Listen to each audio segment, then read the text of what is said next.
Olá, muito boa noite, meu amigo, minha amiga. Está no ar o programa Liberdade de Opinião. Já estão com a gente aqui os nossos tradicionais participantes, a acadêmica de medicina Laís Lacerda, o acadêmico de história, técnico de segurança Tiago Teles, e o nosso convidado especial dessa noite, o senador Humberto Costa, direto do epicentro hoje do país, que é a CPI que discute a pandemia de Covid. Nós estamos, neste momento, transmitindo para as redes sociais, para o Facebook, para o YouTube e também para a TV Mar de Rio Grande. Eu quero agradecer já uma centena de comentários aqui, vai ser difícil hoje controlar os comentários, tem muita gente assistindo, mandando mensagem, mandou mensagem ao longo da programação, querendo escutar nosso querido senador.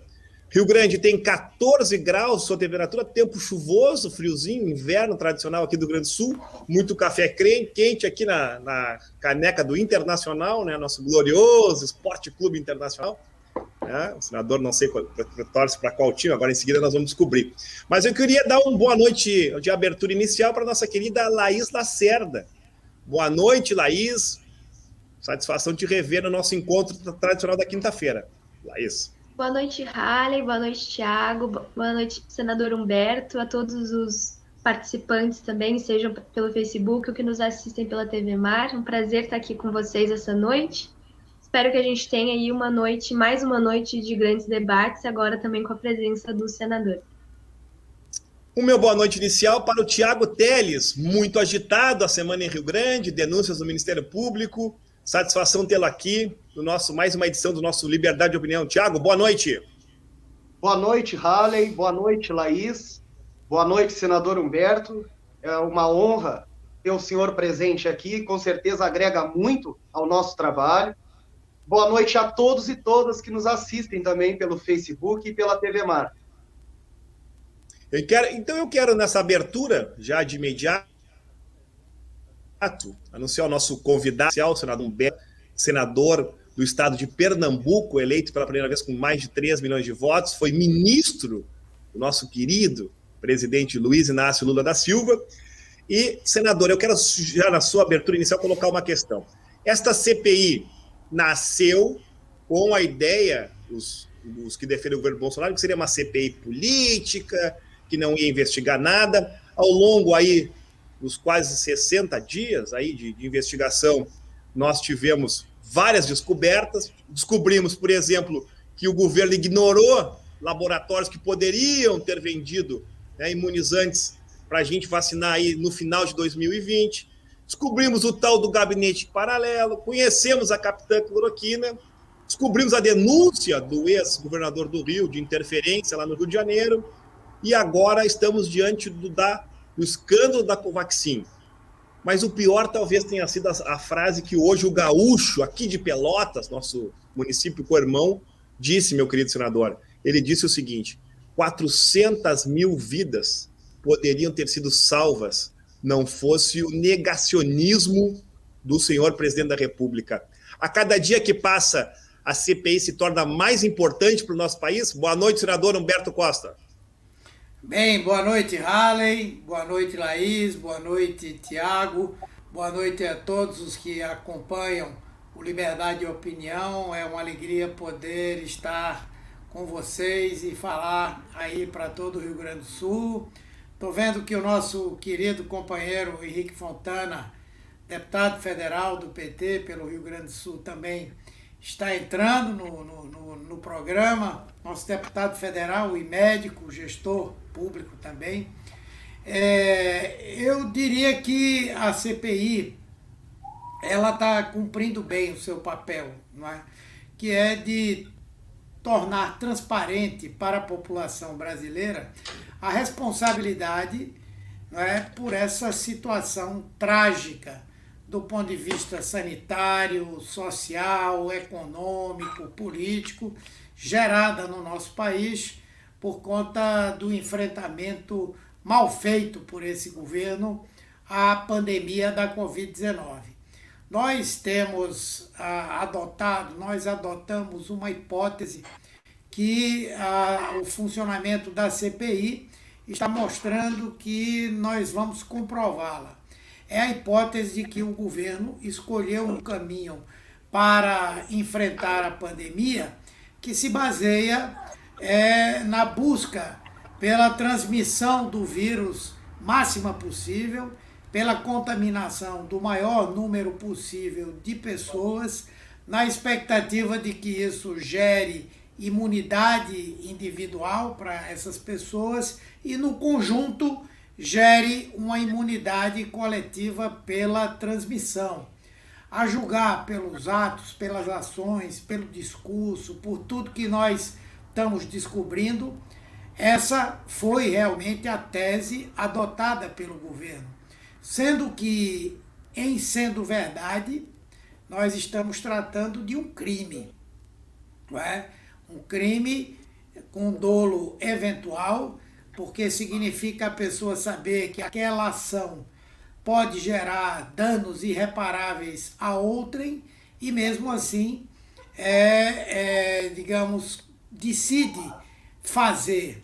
Então, é isso que nós estamos trabalhando hoje e tudo que aconteceu até agora, na nossa opinião, as omissões, as ações, o discurso, tudo confirma essa tese. E se essa tese for confirmada, nós teremos aí um conjunto de crimes nos quais o presidente da República, seu governo e outros atores podem ser enquadrados. Muito boa noite, meu querido deputado Henrique Fontana. Infelizmente, o país chega a 500 mil vidas, mais de 500 mil vidas perdidas. A cada dia que passa, a CPI da Covid mostra que o grande responsável por estas mortes é a gestão Bolsonaro, e nós começamos a descobrir escândalos como o da Covaxin, né? Esta venda que será amanhã abordada, certamente eu conversava aqui com o senador, será amanhã tema de aprofundamento na CPI. Descobrimos também aí o escândalo que foi a forma como o governo tratou a Pfizer, como tratou as negociações com a China. Deputado Henrique Fontana, este trabalho que o senador Humberto Costa faz, os demais senadores fazem, torna-se um marco histórico e talvez um reencontro necessário, porque não é possível que o Brasil tenha hoje 33% das mortes no mundo, sendo que nós temos uma população um pouco mais de 2%. A coisa fica cada vez mais clara, os motivos desta mortandade que pode ser classificada assim como um crime que pode levar ao Tribunal Penal Internacional. Meu querido deputado Henrique Fontana.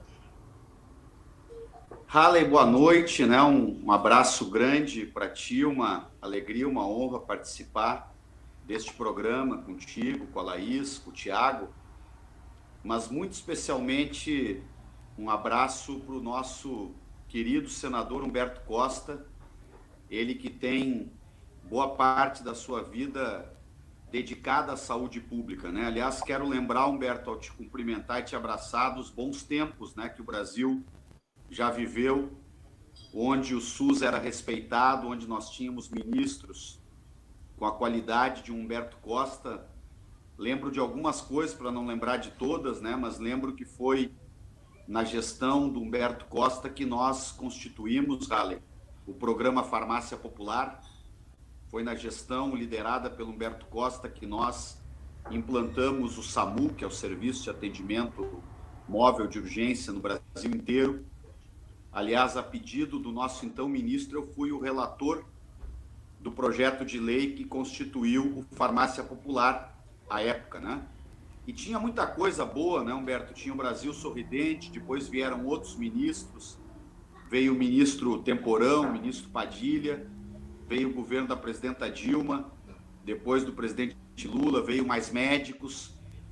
Eu só estou colocando isso, né, Tiago, porque eu sei que as pessoas que estão nos ouvindo, além de um balanço sobre esta que é a maior crise sanitária da história do país, da história recente, ela é uma crise sanitária global, é verdade, só que no Brasil ela é uma crise sanitária muito mais intensa. O Halley colocou dados aqui, porque a crise sanitária, as pessoas...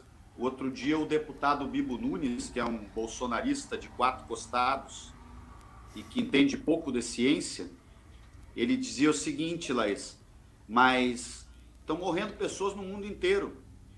E vocês querem dizer que as mortes aqui no Brasil são culpa do Bolsonaro? Não, nem eu, nem o senador Humberto, nem nenhum de vocês jamais dirá uma bobagem dessa. O que nós estamos dizendo é que aqui no Brasil, onde, infelizmente, né, nós já ultrapassamos as 507 mil mortes, provavelmente 350 mil, pelo menos, destas mortes. Hoje, o professor Pedro Alau, que foi, Humberto, nosso reitor aqui da Universidade Federal de Pelotas, né, um gaúcho muito conhecido do Halley, do Tiago, da Laís e de muitos dos internautas que estão conosco, ele esteve lá na CPI com vocês e ele apresentou cálculos, né? Por exemplo, são muitos motivos, é difícil calcular com exatidão o número de mortes que poderiam ter sido evitadas. Por exemplo, se as 100 mil doses da vacina Pfizer que foram oferecidas tivessem sido compradas no primeiro momento, só ali, né, só ali nós teríamos, não 100 mil, desculpa, eu usei o número errado, são 100 milhões de doses, né? Só ali nós teríamos 50 milhões de brasileiros que já estariam vacinados. Porque aquela primeira oferta, né, Humberto, ela já estaria toda entregue e toda ela já estaria aplicada, né, na população, protegendo a população.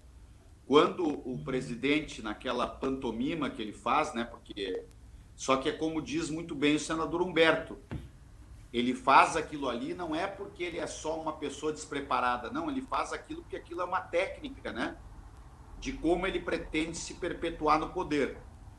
Felizmente, ele não vai conseguir, na minha opinião, mas ele faz, Halley, de caso pensado, como a gente diz aqui no Rio Grande, não sei lá em Pernambuco se a linguagem também é essa, Humberto, mas ele faz a coisa é a mesma coisa, ele faz de caso pensado, porque ele diz o seguinte, como ele sabia que a pandemia, evidentemente, traria problemas e desafios para a economia, ao invés de enfrentar de forma racional, de acordo com os ditames da ciência, tanto da ciência da saúde como da ciência econômica, ele criou uma polarização no país para dizer que os mecanismos de proteção real da sociedade seriam as causas da crise econômica.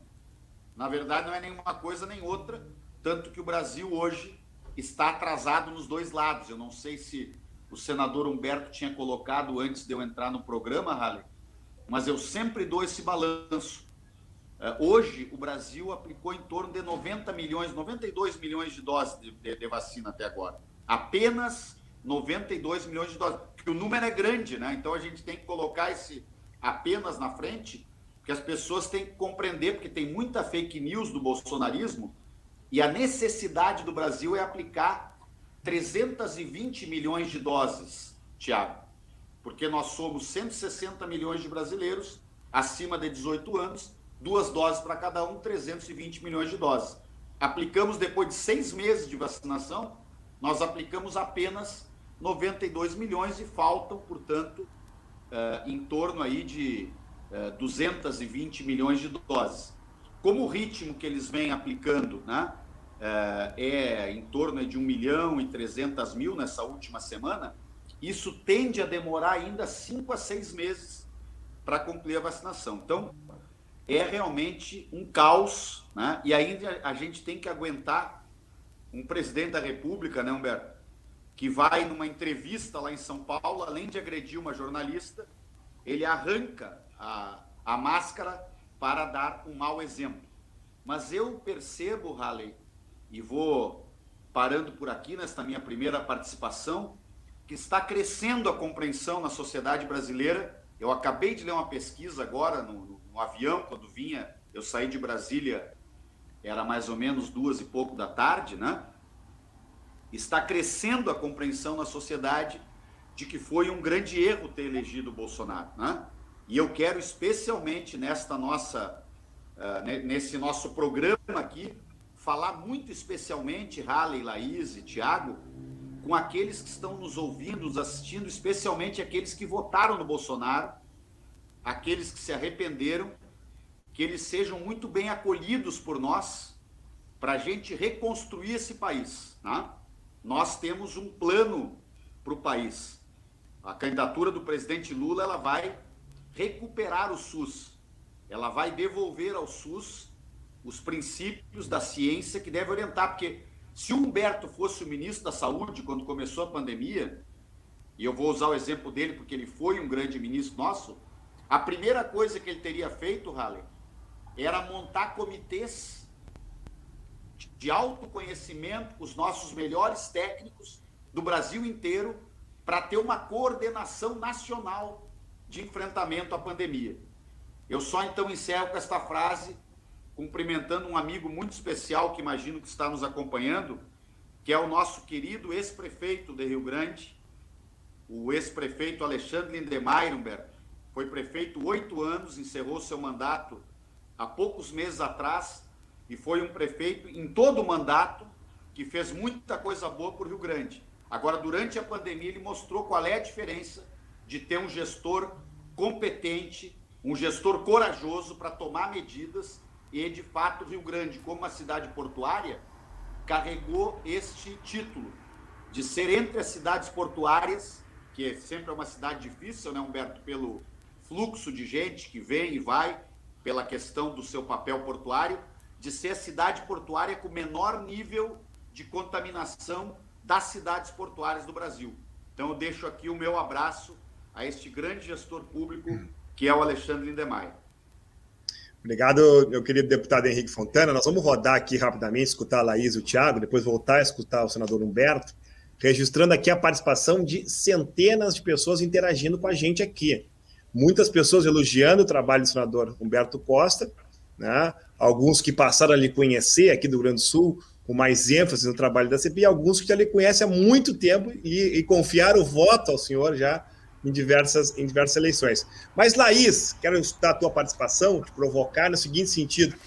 O nosso querido professor Pedro Alá hoje fez uma comparação de um gráfico dizendo aonde o bolsonarismo tinha mais votos é onde se encontra o maior número de mortes, porque este pensamento é um pensamento que trabalhou com a desobediência, com o negacionismo, com práticas de negar a máscara, e a gente tem debatido isso há bastante tempo aqui no programa, né, Laís?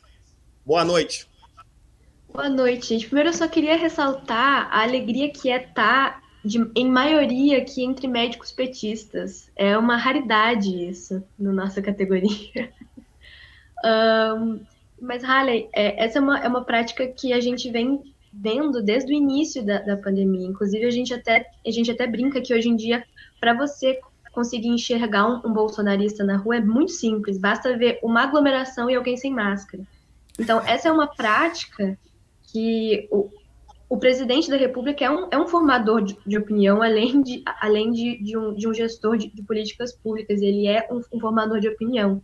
E uma pessoa que se elege com uma base eleitoral tão ferrenha, tão apaixonada como foi o bolsonarismo, isso certamente tem um impacto muito maior. E não bastasse isso, não bastasse o mau exemplo do presidente, ele ativamente boicotou todas as medidas sanitárias, todas as medidas de precaução.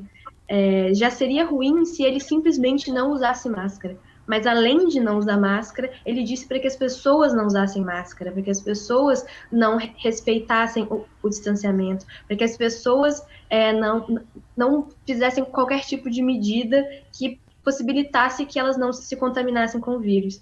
Então, assim, ele boicota numa frente de gestor, não comprando a vacina, incentivando o uso de um remédio que não tem comprovação científica de eficácia no tratamento, tanto precoce quanto o próprio tratamento da doença, e ainda boicotou, dando mau exemplo e, de fato, incentivando que as pessoas se contaminassem.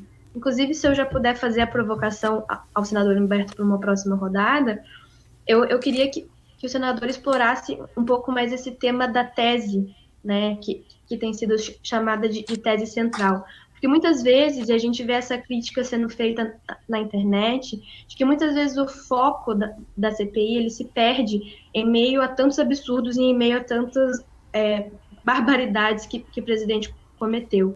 Mas que seria muito importante que a tese central do relatório ela girasse em torno do fato de que o que aconteceu no Brasil durante a pandemia foi um genocídio, foi uma ação deliberada do governo federal para provar que a imunidade de rebanho era um fato, de que a imunidade de rebanho era o caminho, para que as pessoas se contaminassem em maior número e o mais rápido possível, para que todos gerassem uma imunidade, enfim, que fosse protegê-las, sem que elas precisassem tomar a vacina. E a partir disso, esse foi o ponto o pensamento que norteou todas as políticas públicas. Eu acho que isso ficou muito evidente quando a gente descobriu, de fato, que existia um shadow cabinet, né, um gabinete paralelo. Então, eu queria que o senador ele explorasse um pouco mais a viabilidade dessa ser a tese central e o resultado da CPI. Essa é a minha questão principal.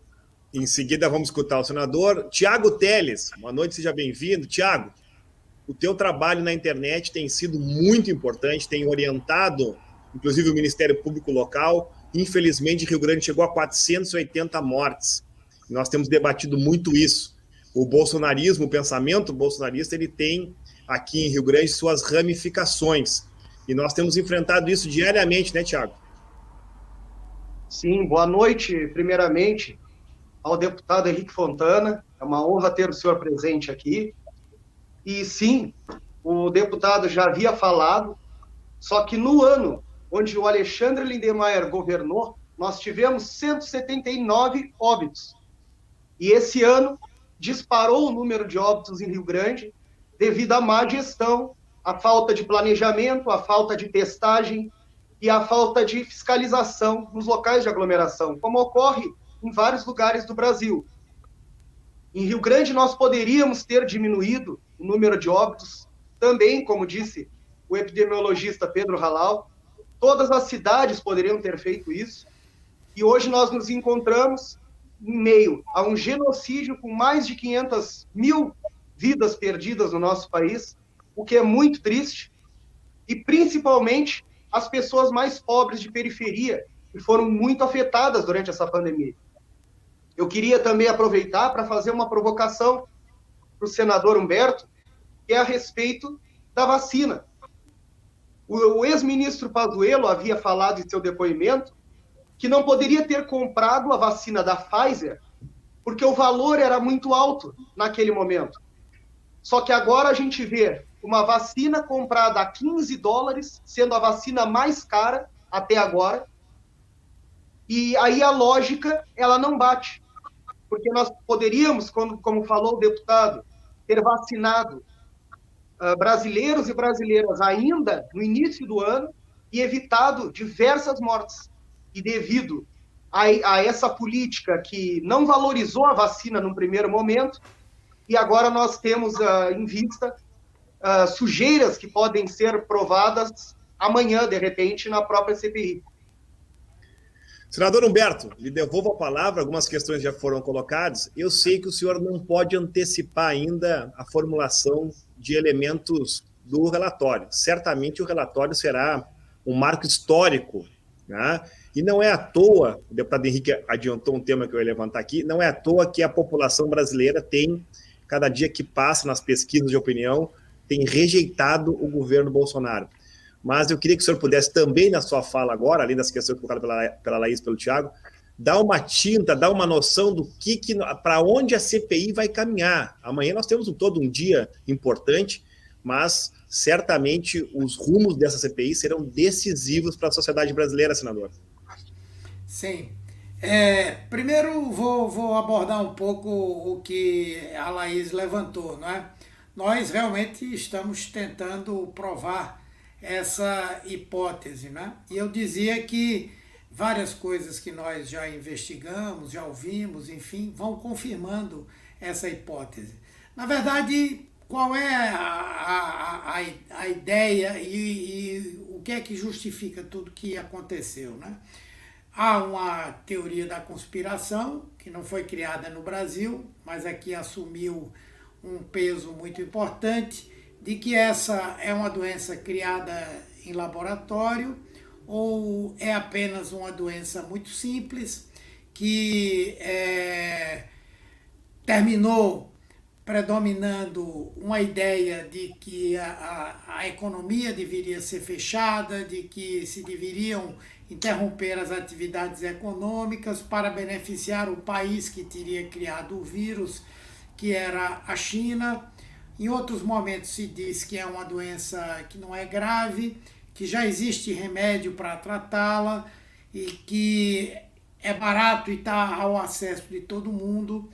Porém, os laboratórios que fabricam vacinas querem ganhar muito dinheiro e a ideia, dentro de uma política de contenção fiscal, é de que se gaste o mínimo possível, inclusive com uma pandemia como essa. Se dependesse do governo, não teria havido auxílio emergencial, não se teria contratado leitos de UTIs, testes e vacinas, inclusive, né?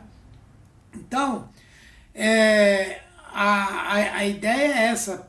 O CPDISA, que é o Centro de Pesquisas em Direito Sanitário da Faculdade de Medicina da USP, analisou mais de 3.000 documentos legais e administrativos do governo, analisou discursos do presidente da República, principalmente, e chegou à conclusão que, na verdade, essa é uma política deliberada. E por conta dessa política deliberada, você consegue compreender uma série de coisas. Por exemplo, qual é o papel da cloroquina nesse processo? Cloroquina e ivermectina. O papel é o de dar às pessoas uma falsa segurança para que elas achem que estão protegidas. Elas têm que sair de casa para ir trabalhar, pegar o ônibus e tal. Então, elas estão consumindo esses medicamentos, se expondo e adquirindo a doença, o que reforça a ideia da questão da imunidade coletiva pela transmissão do vírus, não é? Por outro lado, obviamente que como não existe almoço de graça, as empresas que produzem cloroquina, ivermectina, esses medicamentos, ganharam milhões de reais do ano passado para cá. Só nas farmácias foram vendidos 52 milhões de comprimidos desse chamado kit Covid, tirando aí o que prefeituras compraram diretamente dos laboratórios, o que planos de saúde compraram em larga escala para distribuir aos seus associados, aos seus afiliados, e o que o governo produziu. Então, é uma verdadeira indústria que está aí montada.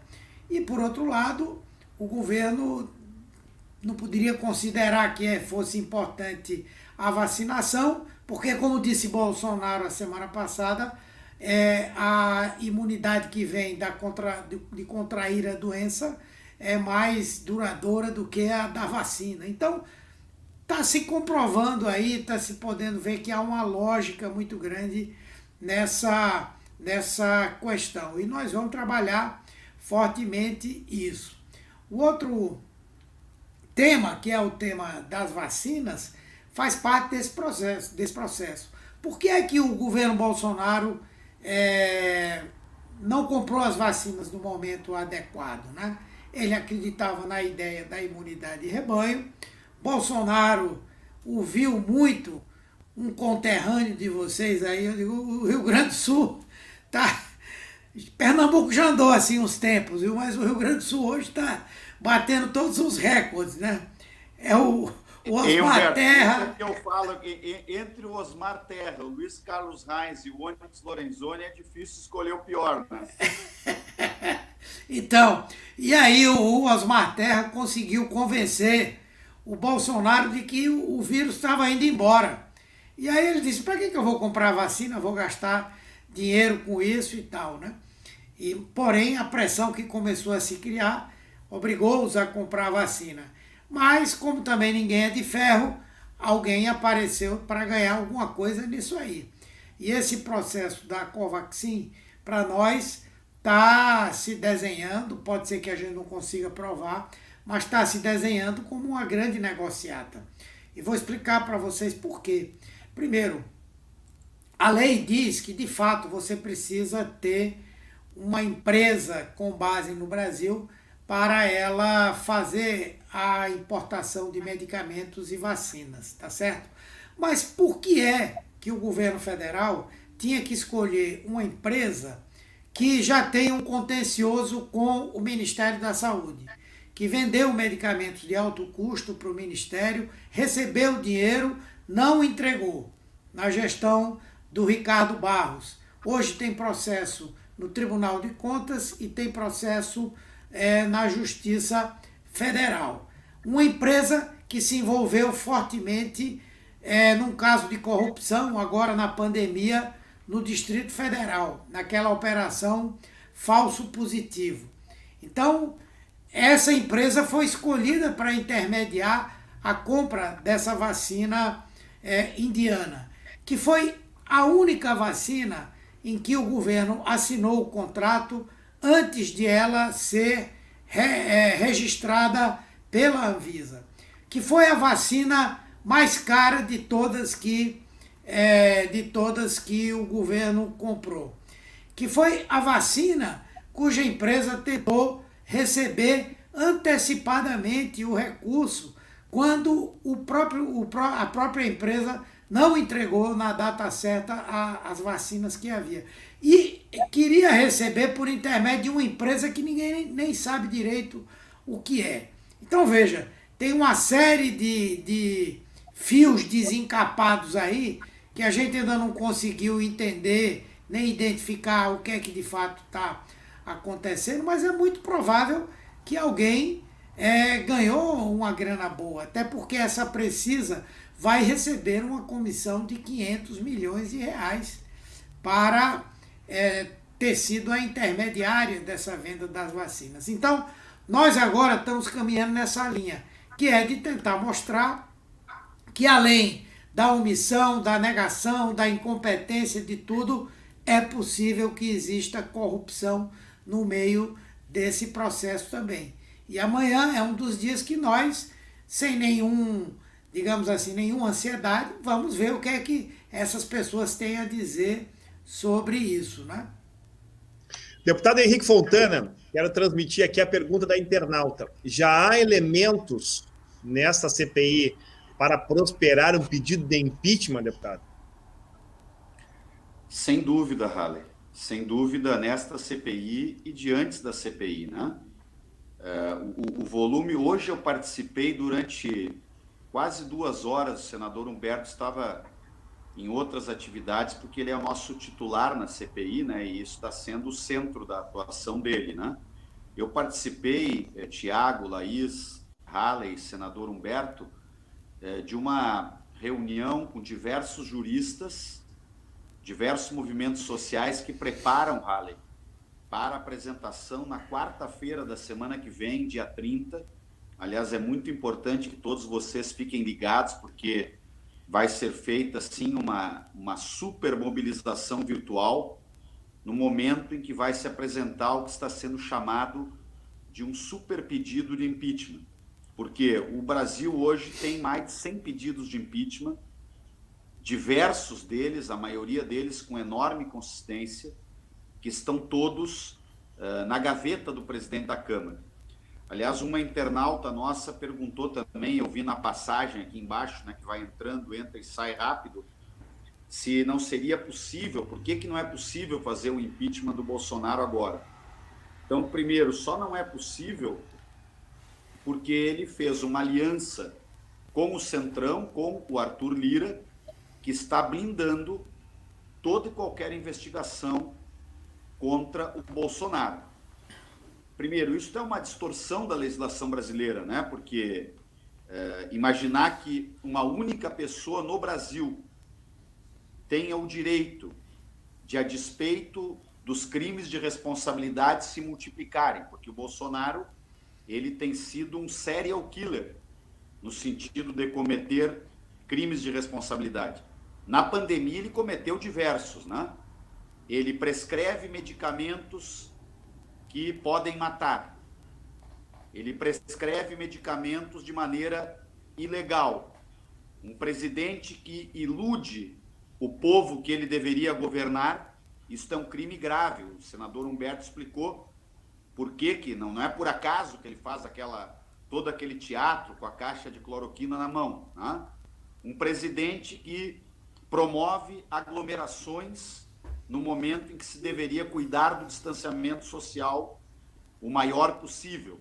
Que uma coisa é uma pessoa que está no desespero para ganhar o mínimo necessário para alimentar a sua família, e outra é um presidente da República ir, como eu vi diversas vezes, para um local e chamar apoiadores para aglomerar pessoas em torno de si, né? E, por fim, a questão da vacina, que foi a negativa, foram mais de 90 tentativas, né, que a Pfizer fez de negociar com o governo. Ele determinou que o seu ministro, inclusive o ministro foi... primeiro, eu não quero falar demais, se a gente vai se alongando aqui, mas o Pazuello vai entrar para a história do Brasil seguramente como um dos piores ministros da história do Brasil. Ele não entende nada de saúde pública. Então, só nomear um ministro como esse já é um crime de responsabilidade. É uma pessoa que não tem a mínima... Só nomear um ministro já é um crime. Ele não tem a mínima noção, ele nunca coordenou uma unidade de saúde. Ele nunca leu, provavelmente, 10, 20 páginas sobre como é estruturado o SUS, sobre saúde pública, né? Bom, então temos crimes de responsabilidade de sobra. E depois tem os anteriores, né, Halley, que são os crimes de ataque às estruturas democráticas, o incitamento, né, à desestabilização democrática. Quero fazer aqui um parênteses, que eu não vou entrar no assunto, mas agora o mais novo crime é a tentativa de preparar um cenário para não aceitar o resultado eleitoral, com esta falácia, né, de inventar mais outra teoria conspiratória de que a urna eletrônica não funcionaria, né? A urna eletrônica pela qual já se elegeram Fernando Henrique, Lula, Dilma e Bolsonaro, e nunca se comprovou nenhum tipo de fraude. Então, o Brasil não deve discutir voto impresso. O Brasil tem que debater como gerar emprego, como resolver a pandemia. Agora, o que eu estou fazendo é com um grupo grande também de parlamentares da nossa oposição e também alguns setores que foram bolsonaristas e que estão abandonando o bolsonarismo por um ato de lucidez. Na reunião que eu estava hoje, Humberto, estavam presentes a deputada Joyce Hasselmann, que é uma deputada de direita e que entende que há crime de responsabilidade que tem que ser encaminhado o impeachment. E eu apresentei um projeto de lei, Halley, para alterar a lei do impeachment, que ela é de 1950. O que eu estou propondo, Humberto? Que tem que haver um direito de minoria para que o presidente da Câmara não seja uma espécie de imperador que possa blindar o presidente da República a despeito das mais sólidas evidências de que ele está cometendo crime de responsabilidade. Então, o que eu proponho com essa alteração legal? Evidente que o mais importante é a pressão popular, né? Nós temos que ampliar a pressão, a mobilização nas redes sociais. Nós vamos ter uma nova mobilização nacional no dia 24 de julho, já está marcada, né?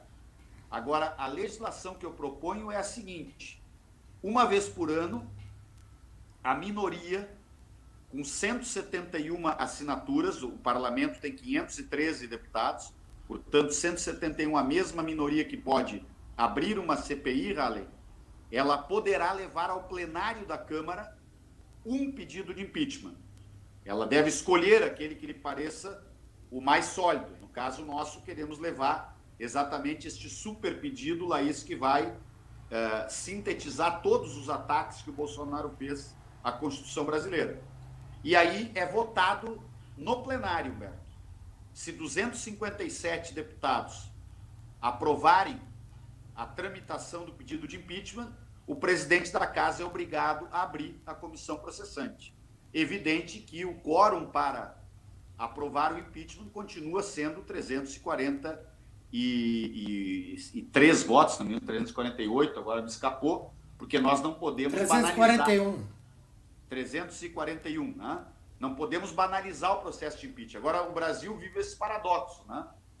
ele aplicou um impeachment numa presidenta que não havia cometido crime nenhum, configurando um golpe político, e diante de um presidente com múltiplos crimes de responsabilidade, ele faz um acordão ali com setores, né, do Centrão que o protegem e blindam ele.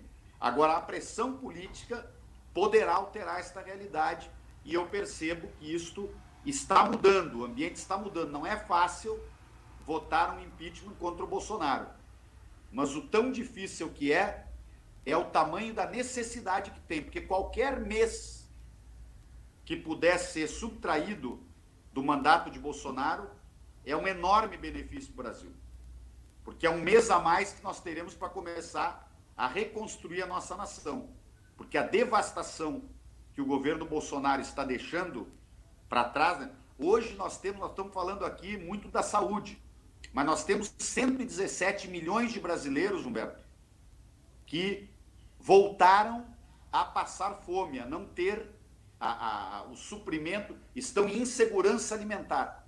Nós temos 14 milhões de desempregados, 6 milhões de pessoas que desistiram de procurar emprego, então são 20 milhões de pessoas, mais 34 milhões de pessoas que têm trabalhos precários, não conseguem trabalhar todos os dias, ou seja, é uma diarista que tem 2 dias por semana que ela consegue trabalhar, por exemplo. Então, é uma devastação econômica no país, tá?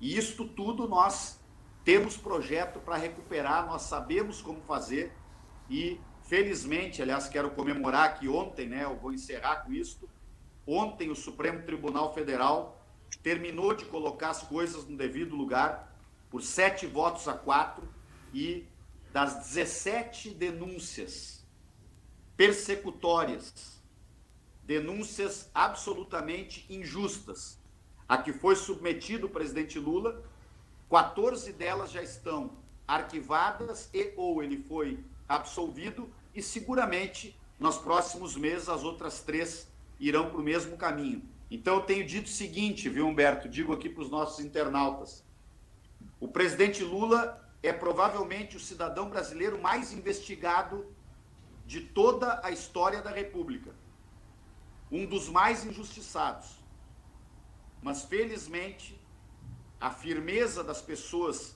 que acreditam no presidente Lula e a firmeza dele em ter sabedoria para atravessar toda esta sina, né, que ele enfrentou, vão dar ao Brasil a oportunidade de ver um governo de corte popular, um governo com projeto de nação. E como eu sei que tem muito rio-grandino nos assistindo aqui, nos ouvindo, eu quero dizer que além de recuperar o SUS, nós vamos recuperar a indústria naval brasileira, Halley. Tu que é um grande batalhador pela indústria naval, porque aqui, Humberto, nós tivemos um dos maiores polos navais do Brasil e que ele foi totalmente devastado porque o governo abriu mão, né, da política de conteúdo nacional. Tudo são coisas que a gente tem que debater, porque o Brasil pode ser diferente do que ele é hoje e recuperar o seu projeto de nação de novo. 21 horas e 44 minutos, nós estamos em transmissão ao vivo pela TV Mar, TV a cabo aqui da cidade do Rio Grande, também pelo YouTube, pelo Facebook. Eu combinei com o senador Humberto que ia dispensá-lo um pouco antes das 22 horas, né? Então já quero fazer este pedido para que ele possa fazer as considerações finais. Amanhã será um longo dia. Se preparar para a CPI amanhã, né, Halley? Não dá para amanhã será um programa aqui muito tempo e ele não chegar com as melhores perguntas para amanhã, né? Exatamente. Eu queria só colocar a última questão para que o senador pudesse fazer um fechamento aqui da participação dele, que é esta preocupação que está externada aqui nos comentários, que é este flerte que o Bolsonaro faz com a ruptura democrática, a possibilidade clara de que as coisas caminhem para um caminho que nós não queremos, né? Dentro desse cenário todo que nós temos. Ao mesmo tempo, a necessidade de dar por fim a esta loucura que está comandando o país, gerando fome, desemprego, miséria, morte. É um paradoxo, né, para as forças progressistas, para as forças democráticas do nosso país, meu querido Humberto. Sim, com certeza. Eu quero, primeiramente, agradecer a você, Halley, por esse convite, a minha alegria de poder ter participado aqui com o Tiago, com a Laís, com o nosso querido Fontana e com todos que puderam acompanhar. Eu tenho essa mesma preocupação, não é? eu sempre achei e continuo a achar que o único projeto que Bolsonaro tem para o Brasil é continuar como presidente, é ter o poder, não é? Se ele tiver condição de obter isso pelo voto, que eu acho que está começando a ficar cada vez mais difícil, ele o fará. E nós temos que estar preparados para vivermos uma das eleições mais sangrentas que o Brasil já vivenciou. Nós vamos enfrentar aí briga de rua, ataques desses verdadeiros milicianos que compõem a base de sustentação do governo Bolsonaro, não é? Mas se ele não tiver condição de ganhar no voto, ele vai tentar unir toda essa estrutura que ele montou, que passa por forças paramilitares, né, com o rótulo de caçadores, de atiradores, né, motoqueiros, além da força que ele tem nas polícias militares para tentar sublevá-las contra os governadores, ainda alguma força que mantém nas polícias civis e na Polícia Federal e também nas Forças Armadas, né? Esse vai ser a tentativa que ele fará. Agora, ninguém dá golpe também sem ter o mínimo de apoio popular. Mas nós não vamos pagar para ver. Por isso, a nossa luta agora tem que ser a de levar o Bolsonaro ao máximo possível desgaste, a tentar retirá-lo pelo impeachment, porque ele é uma grande ameaça à democracia que nós conquistamos com tanta luta, que respeitamos tanto enquanto nós estávamos no governo. Daí porque eu acho que daqui para frente essas bandeiras têm que estar na nossa mão, na nossa boca o tempo inteiro, né? É liberdade democrática, é vacina no braço, é comida no prato e impeachment já. Com isso aí a gente vai ter condição de salvar o Brasil. Quero agradecer a todos vocês e deixar aí o meu abraço e dizer que estou sempre à disposição para a gente conversar em outros momentos também. Um abraço, Raleigh. Muito obrigado, senador. Grande, obrigado pela participação. Já fica o convite para conhecer a cidade do Rio Grande e dizer que o senhor já tem um grande fã-clube aqui na cidade do Rio Grande, graças à sua atuação em defesa da democracia. Obrigado pela participação e um forte abraço. Raleigh, temos que levar o nosso senador, quando ele visitar Rio Grande, levar ele para comer aquele peixe maravilhoso lá na Praia do Cassino, né, Raleigh? Afirmado o compromisso. Fazer o convite completo, né? Ele sim. Um abraço. Um abraço, Humberto. Obrigado pela participação, senador Humberto, interagiu com a gente, 21 horas e 49 minutos, nós estamos aí com 10 minutos para concluir, queria pedir para o Henrique ficar aqui nas nossas conclusões finais, eu quero escutar o Tiago e a Laís, dois assuntos importantes para a gente, o programa a gente faz sempre um pupurri de notícias, hoje foi destinado especificamente à CPI da Covid, mas estourou agora no final da noite, o Daniel Silveira foi preso de novo por desobediência, este deputado bolsonarista, que parece que aos poucos vai ser segregado da política, bem da boa política. E o Ricardo Salles, que saiu, tal qual The Flash, né, do governo, rapidamente teve o pedido de apreensão do seu passaporte. Tiago, a cada dia que passa, os bolsonaristas vão caindo. Começou pelo Bebiano, o Wiltraub, o secretário do Turismo, caiu agora o do Meio Ambiente, o governo Bolsonaro se esfacelou, né, Tiago? É verdade, Raleigh. E aos pouquinhos vai se esfacelando cada vez mais. O Salles mesmo, eu acredito que tenha sido, acredito eu, uma atitude desesperada do governo para lançar uma cortina de fumaça em meio às denúncias da Covaxin. Já o deputado Daniel Silveira, já é da própria índole dele ser uma pessoa agressiva, desrespeitosa. Foi a maneira com que ele se elegeu, foi a maneira com que ele fez toda a política dele até então, e ele não vai conseguir mudar da noite para o dia. Continua sendo assim, continua sendo desrespeitoso com a democracia e com aqueles que trabalham ao lado dele, que representam o povo. E acredito que a gente está caminhando, sim, no caminho certo. O requerimento do deputado Henrique é muito importante. A gente tem que lutar para que esse requerimento seja aprovado, para a gente buscar o quanto antes, como disse o deputado, tirar o Bolsonaro daquele lugar, porque ele só está fazendo mal para a população e não tem expectativas para o futuro com ele sentado naquela cadeira. Laís Lacerda, até pela militância que tu tens no DCE, né, e também nos movimentos de juventude, prepara-se um novo ato. O deputado Henrique já antecipou, nós no final de semana último tivemos um ato grandioso em diversas cidades do nosso país, e o movimento estudantil, o movimento social começa a responder nas ruas. Até tinha aquele dilema, vamos para a rua ou não vamos para a rua? Mas mais perigoso do que o vírus é o governo na característica que está colocado. E é isso que deve fazer na sequência, agora em julho, em novas manifestações, né, Laís?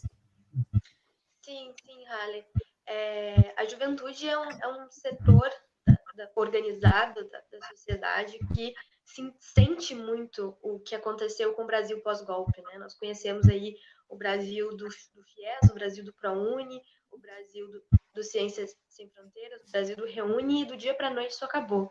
Eu lembro que do tempo que eu entrei na universidade, no ano do golpe, e até agora, todas as políticas que eu entrei pensando em usufruir, elas simplesmente acabaram. Não sobrou uma única política do PT dentro da universidade, de fomento à ciência, de fomento à educação, e a juventude sentiu muito isso, e continua sentindo. Então, eu acho que é muito importante que a juventude esteja presente, e a gente vê que é massivamente assim, a presença dessas pessoas nos atos e dessas pessoas na rua, porque vai caber a nós também reconstruir o Brasil. Né? A gente sabe o Brasil que a gente perdeu, a gente cresceu no Brasil do Lula, a gente achava que aquilo era norma, a gente achava que aquele era o Brasil normal, e de repente isso acabou. Então a juventude tem muito claro o que é o Brasil que a gente quer e o que é o Brasil que a gente já teve e que quer reconstruir. É muito importante essa participação do movimento estudantil, essa participação dos movimentos organizados de juventude na rua, com certeza. Deputado Henrique Fontana, queria trabalhar duas questões importantes nesses minutos que restam. Uma das questões que tu levantou aqui e é pauta, pela sensibilidade que tu tens, né, de muitos comentários, que é a retomada do polo naval, a perspectiva do emprego. Nós temos hoje 14 milhões de desempregados, e Rio Grande vive essa situação. Aliás, Rio Grande, que neste momento não tem uma política de segurança alimentar, Henrique. Infelizmente, está faltando comida aqui nos bairros, na periferia da nossa cidade. O PT, inclusive, organizou aí uma campanha, o PT Solidário, recentemente, para tentar amenizar um pouco isso. Né? Então, esta é uma questão que é importante colocar. A segunda questão que eu queria te provocar, Henrique, é com relação ao fato inusitado de hoje, o governador Eduardo Leite ter oferecido uma premiação para a cidade que mais vacinar. Olha, do ponto de vista jurídico, pode ter, inclusive, contestação, né? Como é que o dinheiro público vai servir para premiação? É uma situação inusitada, ao invés de coordenar o processo de administração do nosso Estado da maneira que se alcança a finalidade, ele trabalha numa lógica de premiação, né? Vai fazer uma verdadeira disputa, e aí vai ficar uma contradição estabelecida, Henrique. Parece inusitado esse comportamento do governador, que deu para trás do ponto de vista das iniciativas, através dos acordos que tem feito na Assembleia Legislativa. Duas questões que eu queria que tu comentasse nesta reta final de programa, meu querido Henrique. Olha, Halley, primeiro, com toda franqueza, é uma demagogia, né, do governador lançar uma proposta como essa, porque ele é uma pessoa inteligente, ele sabe, Laís, Tiago e os nossos internautas, né, que estão conosco, que o problema do Brasil e de qualquer cidade do Rio Grande do Sul não é a velocidade para vacinar, é a falta de vacinas. Então não adianta dar prêmio para aumentar o número de vacinas. Hoje, o governador tem que ter responsabilidade, ele não pode fazer uma brincadeira como essa. Hoje nós temos, Tiago, 9 capitais brasileiras que pararam a vacinação por falta de vacina. Não estão aplicando, Laís, a primeira dose, porque, óbvio, não podem deixar faltar para a segunda dose. Aliás, quero aproveitar e convidar todos, né, que estão nos acompanhando, que cuidem bem a data correta da sua segunda dose, porque a imunização completa, ela se dá com as 2 doses, né? Então, nós não temos que ficar inventando esse tipo de competição demagógica e infantil, né? Porque o que o governador deve fazer é exatamente coordenar o esforço, e ele deveria estar, junto com todos nós, pressionando o governo Bolsonaro para ampliar, né, a oferta de vacinas. Aliás, alguns me perguntam, e a CPI vai dar no quê, Fontana?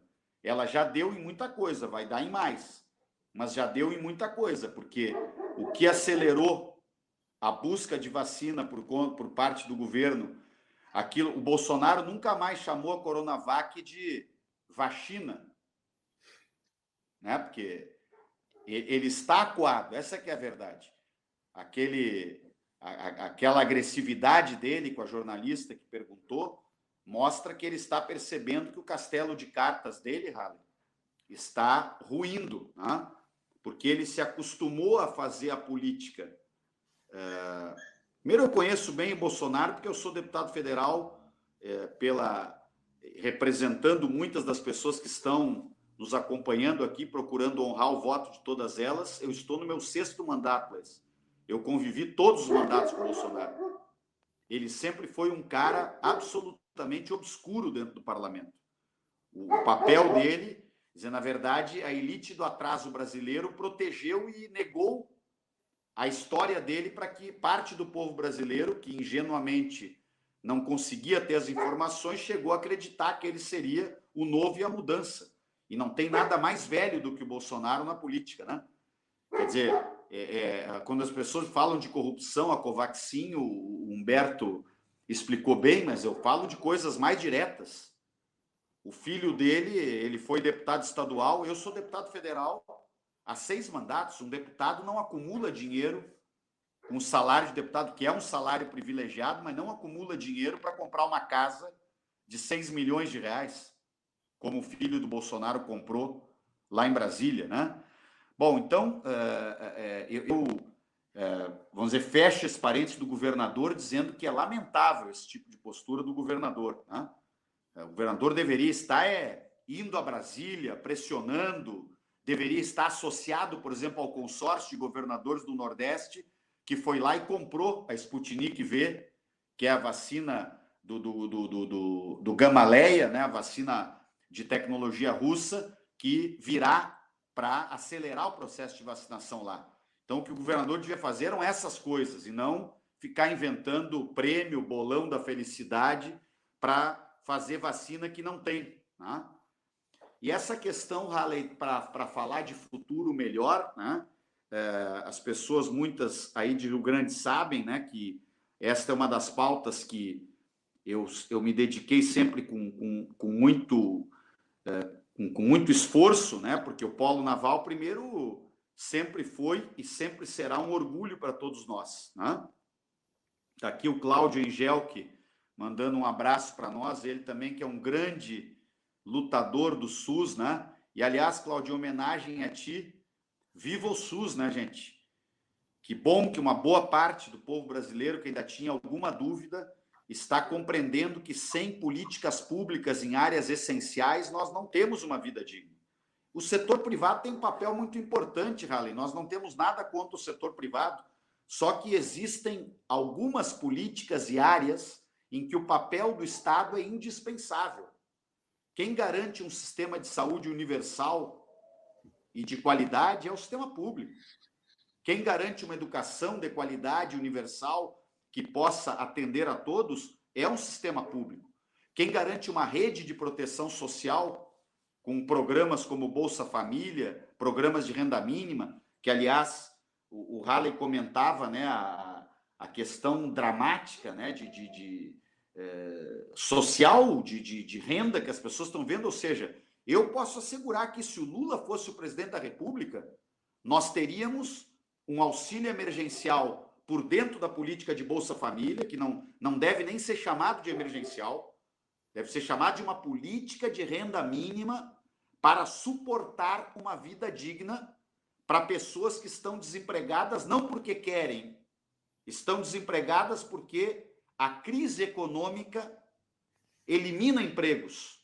Ao contrário do que os fundamentalistas liberais falam, Tiago, 99,9% das pessoas que estão desempregadas, o que mais desejam é ter um emprego. Não tem nenhum brasileiro que... É meia dúzia de brasileiro que seria vagabundo e que não quer trabalhar. Hein? Então, quantos soldadores, pessoas que queriam estar dentro do polo naval e trabalhando, não estão no polo naval porque fecharam os empregos do polo naval. E eu posso assegurar aqui, se o Lula voltar a ser presidente da República, nós vamos retomar toda a pujança do polo naval. E isso é simples de fazer. É só tu voltar a adotar a política de conteúdo nacional nas compras que são feitas pela Petrobras, pela Marinha. Imagina, a Petrobras está comprando plataformas no exterior, porque, aspas, poderiam ser mais baratas. Aliás, quero dizer mais, nós estamos já encerrando aqui por causa do horário, né, Halley? Mas essa semana a Câmara Federal terminou de concretizar, contra o meu voto, né, outro crime de lesa pátria, que foi a autorização, né, para a venda da Eletrobras. Então, se nós recuperarmos o governo para um governo popular, para um governo que tem um projeto de nação, nós vamos fazer uma auditoria detalhada em todas estas vendas que eles estão fazendo do patrimônio público e vamos reestatizar tudo aquilo que for possível. A BR Distribuidora, as refinarias que eles estão vendendo a troco de banana, como venderam a Taúfo lá na Bahia, a Eletrobras, se der tempo, que nós ainda vamos entrar na justiça para tentar impedir, porque essa lei, na minha opinião, ela é totalmente inconstitucional, né?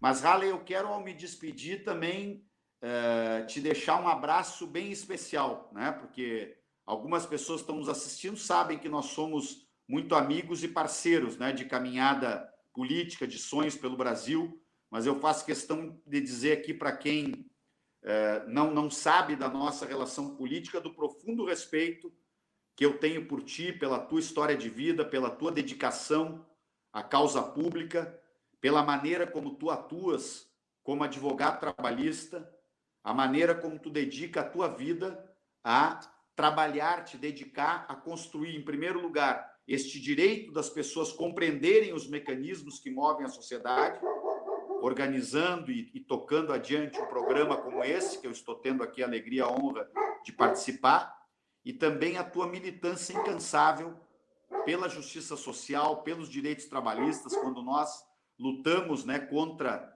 a destruição de boa parte dos direitos trabalhistas, que, aliás, veja como tudo vai caindo por terra, as falsas promessas, né, do fundamentalismo liberal. Eles diziam que era só tirar os direitos trabalhistas que iam aparecer os empregos. Eles tiraram os direitos e os empregos diminuíram. Aí depois eles dizem, ó, tem que mudar a Previdência, que daí o país vai crescer.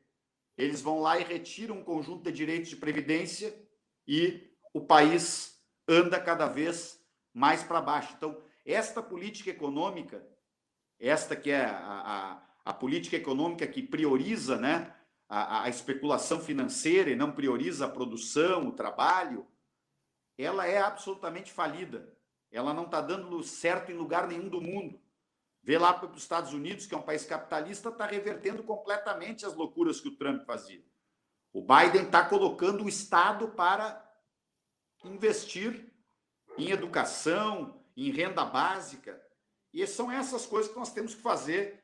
Nós temos experiência, já fizemos, aprendemos com os erros também. Vamos corrigir os erros, né, num próximo governo. E eu quero convidar as pessoas de maneira generosa, gente. Não é uma questão do partido A ou do partido B. O que nós estamos tentando constituir em torno da candidatura do presidente Lula, Halley, e Tiago e Laís, é uma ampla aliança em defesa da democracia brasileira. Nós temos que terminar com este governo fascista do Bolsonaro e, de forma generosa, reabrir um período onde se recuperem as políticas que a Laís relembrou aqui. Nós temos que ampliar vagas nas universidades. Nós temos que ter mais ProUni, tem que ter mais FIES, tem que ter mais universidade pública, tem que voltar a contratar professores. Tem muitos jovens que querem fazer uma universidade e não têm oportunidade. E o Brasil tem condições de retomar essa caminhada. Então, gente, um abraço grande para vocês. Eu também quero pedir licença aqui, porque cheguei de Brasília, tomei um prato de sopa aqui, não pude nem tomar minha taça de vinho, Haller, porque não podia beber um vinho antes de participar de um programa importante como esse. Então, agora quero dar um relax aqui também para amanhã de manhã Tá bem. retomar a jornada. Henrique, obrigado pela participação. Nós vamos encerrar, aliás, estouramos aqui o tempo da TV, né? Queremos agradecer, só te registrar que nós prosseguimos nesta boa luta porque temos exemplos como o teu, de homem público, de referência histórica, de referência de intelectual também, que nos orienta e que, portanto, serve para que a gente possa prosseguir com todos os desafios que nós temos. Eu quero também agradecer a participação dessas duas jovens lideranças que eu tenho estimulado bastante, porque eu penso que nós temos que ter a renovação. E está aqui o Thiago com a gente, a Laís, que são meus queridos colegas aqui do programa, que nós temos um compromisso. Retornar na próxima quinta-feira, 21 horas, para Liberdade de Opinião. Um beijo no coração de todos e todas. Obrigado pela participação do programa. Desculpa aqueles que eu não consegui exibir a mensagem, eu não responder, mas nós vamos voltar na próxima edição, continuando fazendo esse debate importante para a nossa cidade, para a nossa região. Fui! Beijo no coração de todos. Abraço!